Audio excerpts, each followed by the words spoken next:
ladies and gentlemen, welcome to a new episode of the Fintech Hunting podcast.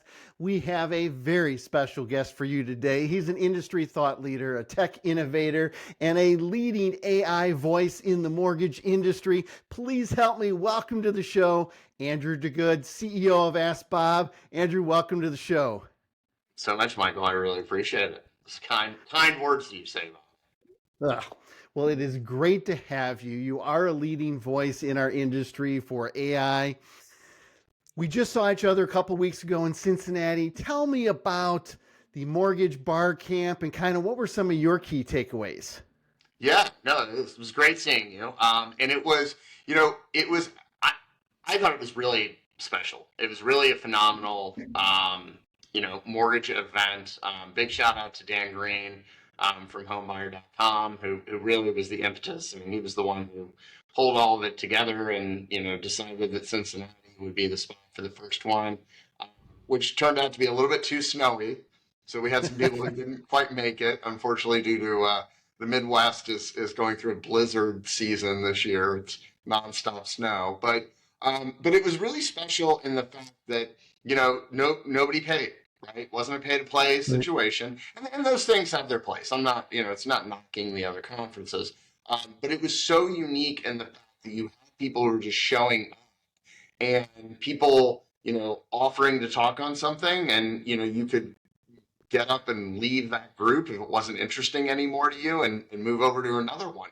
And really the ability to request things. I think it was it Josh Lear? Yeah. Who I was like, I've never seen Replit, and Josh uses Replit all the time. And we were like, dude, Josh, do a demo. Like, will you run us through Replit? And Josh sat there on stage and built, a prototype of an application in about less than 30 minutes using the API from Total Expert. But I thought it was really interesting, and I thought helpful was he also explained to the audience, like, hey, listen, this is good for prototypes.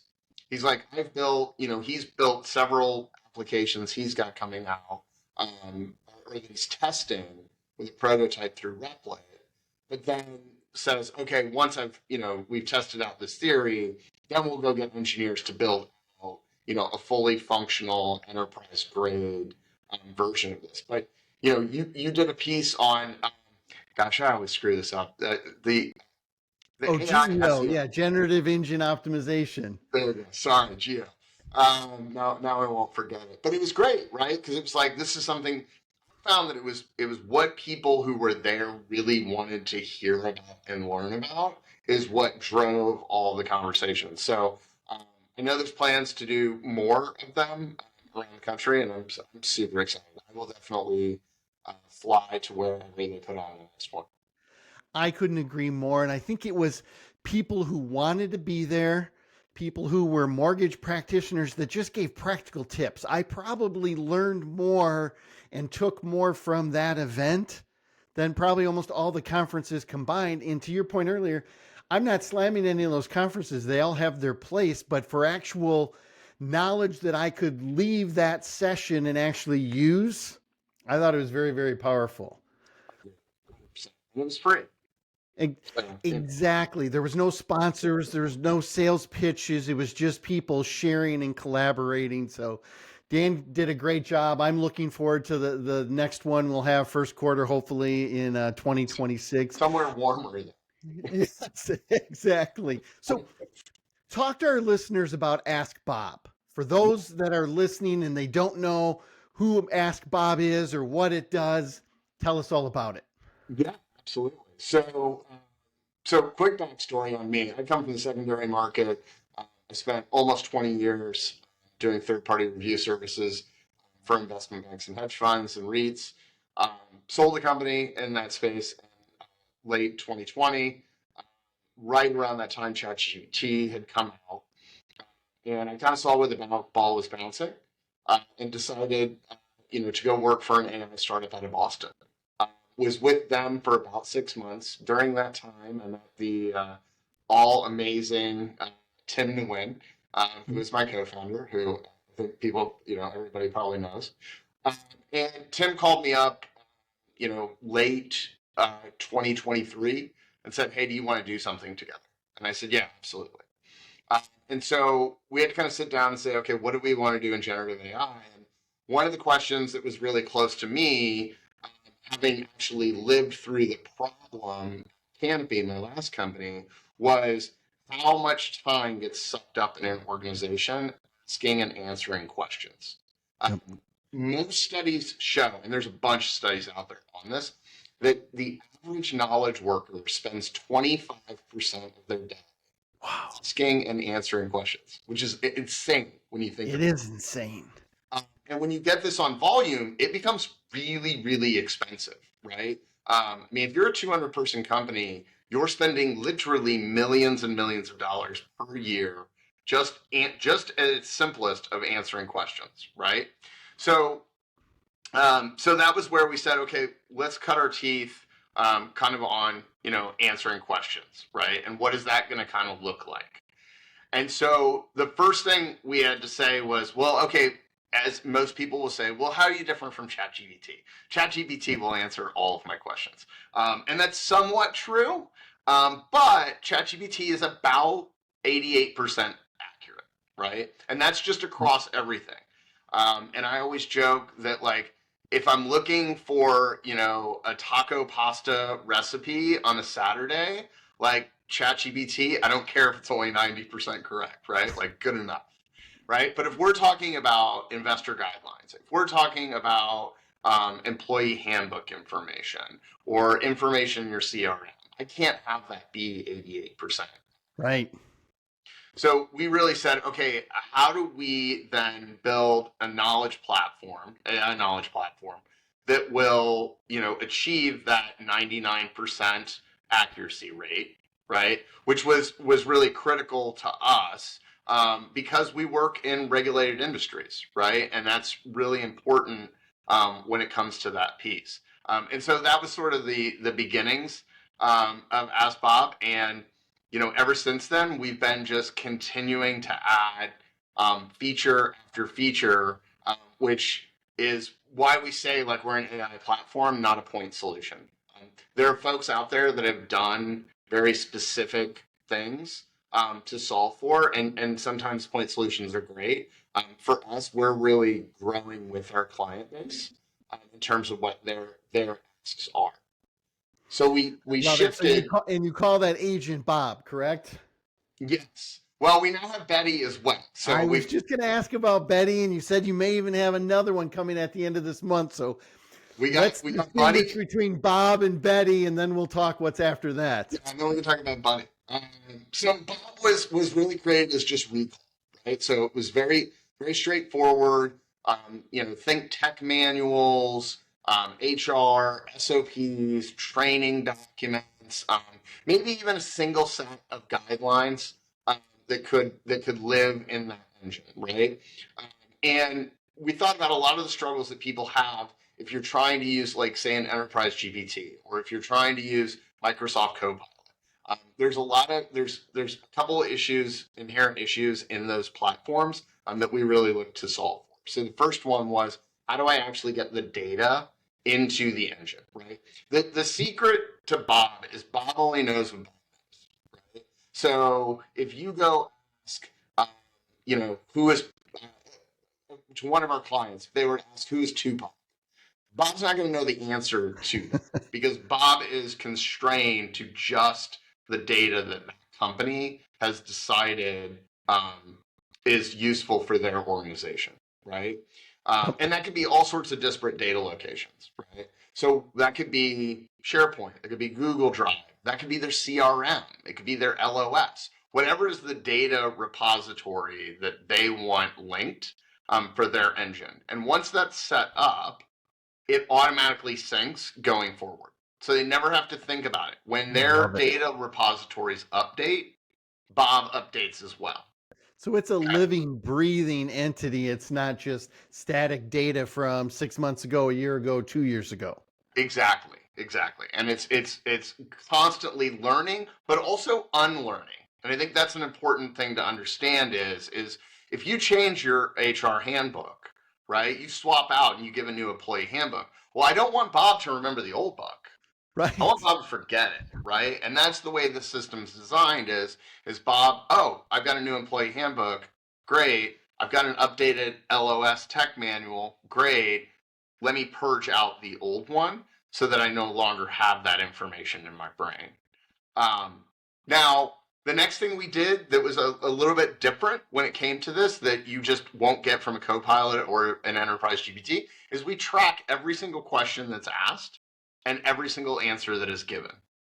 And this allows for a couple of useful things. Number one, you get insights into the questions that are being asked in your organization or of your customers, right? So we can be Right. internally facing or externally facing, however you want that to look. But as I mentioned before, so sometimes Bob doesn't know the answer to a question, right? And we've done a couple what I think are really cool things here. And by we, I mean Tim, because everybody knows Tim's the smarter of the two of us. So number one, we track to those questions and we flag them when Bob doesn't know the answer to a question, right? And what that allows for us to do is to go back to an organization and say, hey, last week, Bob couldn't answer these 3 questions. You really should have the data updated in your database and be tracking for this information, right? We hear so often everybody's like, your data's got to be perfect for AI. And I'm like, no, your data's never going to be perfect. That's Right. an impossible goal to try and live up to. And so what we do is we actually help our clients to get their data in a much, much better position and to be able to uncover all of the tribal knowledge that exists within the organization. Now, we did one step further we took with that, which is, okay, well, what happens when Bob doesn't know the answer to the question? What's the person supposed to do? Well, Tim built this really cool feature, which is human in the loop. And what happens now is if you ask Bob a question and Bob doesn't know the answer to the question, Bob responds back and says, hey, I don't know the answer to that question, but I'm checking with a human. I'll get back to you as soon as possible. At the exact same moment in time, Bob is emailing a human in the loop distribution group that's designed or determined by your organization, right? And then when someone replies back to Bob via email, Bob then responds back to the individual who asked the question in the first place, right? So we've kept that question and answer is in the loop. That's the 5 to 10% of edge cases is what's being answered by the humans. But that number dwindles down over time, right? Because what we see is the person or we're tracking in the background and we're coming back each week and saying, hey, you need to update the documentation so that you see that continue to come down and down. Absolutely love it. You guys are doing some incredible things. Now tell me a little bit about Betty. Yeah, so Betty was exciting. We had some clients who came to us, and they in a couple different verticals, but I'll speak to the mortgage one. Is we had folks who had 10, 20, 30. I think we've got one that's got like 36 investors that they sell to, and it was like, my goodness, I have to search through this insane grouping of guidelines to understand what's possible, what's not possible, right, within. And that can be a whole variety of programs, which could be RTL, DSCR, agency, jumbo, non-QM, whatever the different, different sets of guidelines that get really, really complex. And so the first thing that the team built was something we call Echo Transform. So large language models do not respect guideline matrices. They don't like them because of their format and the duplicative nature of information existing within them and all of the tables. So the team built a platform that helps to transform that data to get it into what we call AI-ready data, right? Not all data is easily consumed by a large language model. And then the team built out Betty. And basically what Betty is able to do is to have a conversation with, again, 10, 20, 40 different investors at the exact same time and be able to respond with an answer to your question, right? So it could be something as simple as, do we have any lenders who take a DSCR loan with an LTV over 85%? Right? And what Betty will do is automatically have that conversation with all of those investors and respond back. Now, that could get much more complex Right. from that perspective. She can take as many inputs as you want to give and be able to drive that out from that perspective. That was also where we expanded what our user interface options looked like. So we don't have a traditional front end user interface. Okay, so I'm not going to name names, but back when we started this, somebody else was building a knowledge agent, uh, internal use, large organization, and we had some friends. We were like, "So what do you guys think about it? Like, what's good, what's bad, what's not?" And the number one thing we heard was, "Well, it's buried inside of our intranet, and it's a giant pain to get to, so nobody actually uses it." And that was the aha Okay. moment for Tim and I where we went, we're not doing user interface. So the way that you actually have a conversation with Bob or Betty is the same way that you already have a conversation with people today, via text, email. We do help desk integrations, although we see that much less now. Okay. And we can roll out a chatbot for you as well, right? So this allows for, if I'm a real estate agent partner and I have a question about your guidelines and it's Saturday afternoon, I can ask that question from my phone because I'm probably not in front of a laptop.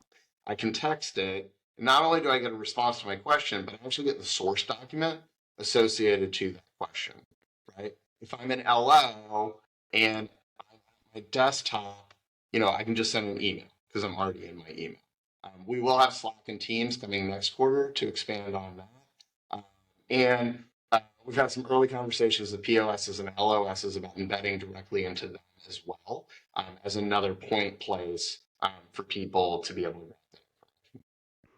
I love it. What's some of the hurdles that lenders are facing with trying to adopt AI? Why isn't everybody using tools like this? What are some of the things you're seeing out there? Um, you know, honestly, it's really funny because we were having this conversation over the weekend, and I think one of the biggest hurdles is bandwidth within the organizations. And I think, there's some AI tools out there that require a significant amount of lifting from the Okay. operations within the organization. And I think a lot of operations are spread fairly thin right now. And so if you've picked, okay, this is the AI thing that I want to go with, right? Like we're gonna do AI underwriting. I'm just making up things. Right. And you take that on as a project, well, that could be a substantial project, right? To work through operationally. And as a result, it's like there's just no bandwidth to have conversations with other people about their AI offerings. We're seeing, and I'm sure you've been hearing this, we're seeing a massive shift, at least it appears to me, on the LOS front.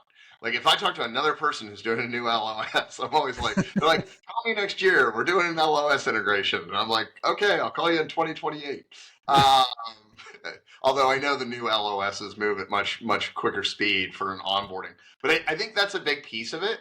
And again, it's something we really thought about, which is we do, 98% of the heavy lifting for our clients. We will spin up a sandbox for them. They don't have to do anything. They can test it for free on their own. Um, and really, once we have the links into the different data repositories and are able to echo sync, we set it up for them so that they don't really even have to think about it. There's very little that has to be done by our clients other than granting the system access to the data repositories and just instructing us on what data they want in there. Uh, you guys are doing some incredible things, guys. You need to go check it out. What do you see as next? What's the next on the horizon for Ask Bob and AI agents? Yeah, so as I teased at the beginning of this, we see ourselves as an AI knowledge platform, not a point solution. And what I mean by that is we will continue to grow with our partners. One of them is Ferris Mortgage Credit or Capital, who is been a phenomenal client and partner, and they came to us with a real clear-cut problem they had around some doc-to-doc comparison stuff. And so I'll just go ahead. Here we go. I'll talk about it right now. Is what we've built out, Tim and the team has built out, is the ability for you to upload what it was a baseline document. So that could be an investor guideline set, that could be an MSA, that could be an appraisal. Doesn't really matter what the baseline document. And then you're able to upload documents of comparison and apply a question set that basically runs a differential between the two documents, and it'll tell you everywhere the two documents are different and why. And not only will it do, oh, this is completely different, it will actually do partially misaligned and misaligned, gives you the reason why it's misaligned or partially misaligned, as well as full export features. So we'll continue to do more with that and more with documents as it relates to knowledge, in 2026. But also the other piece of it is, and we were very intentional about this, we left about 30% of our roadmap for 2026 is actually open to our client base. So we're listening to the industry participants. Both Tim and I come from mortgage, but we don't live it day to day now. We're not on the operations side. And so we think it's important that we are actually listening to our partners and their operations teams and their sales teams as to what they want to see and let them really shape the product. I love when you're talking AI, you're talking real world. This is practical. This is how people are using it, and you're providing solutions. This isn't theory. This isn't hype. Andrew, you are a wealth of knowledge. You are welcome back anytime. If people want to find out more about Ask Bob and talk to you and have more of a discovery call about all the cool things going on with AI, what's the best way they can get a hold of you? Yeah, so you can find me on LinkedIn, Andrew DeGood. I'm pretty sure I'm the only one out there. Or you can go to askbobai.com and you can actually book a call with us straight there from the website, or DM me on LinkedIn, or Andrew at askbobai.com. Shoot me an email. I absolutely love it. Thank you so much for being a guest on this episode of the Fintech Hunting Podcast. Thanks so much, Michael. I appreciate it.